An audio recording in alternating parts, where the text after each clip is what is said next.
તમને લાગે છે કે પૈસા સરળતાથી નથી આવતા?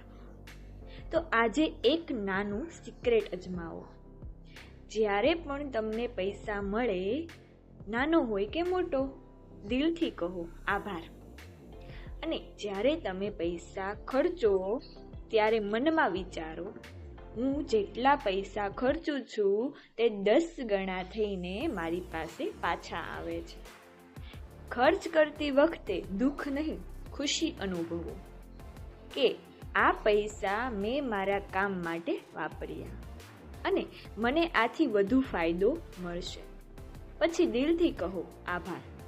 કારણ કે જ્યારે તમે પૈસા માટે કૃતજ્ઞતા અનુભવો છો, ત્યારે પૈસા તમારી તરફ વધુ આવવા લાગે છે. ફરિયાદ નહીં, ફક્ત આભાર. આજનું વરદાન: મારા જીવનમાં પૈસા સરળતાથી અને આનંદથી વહે છે.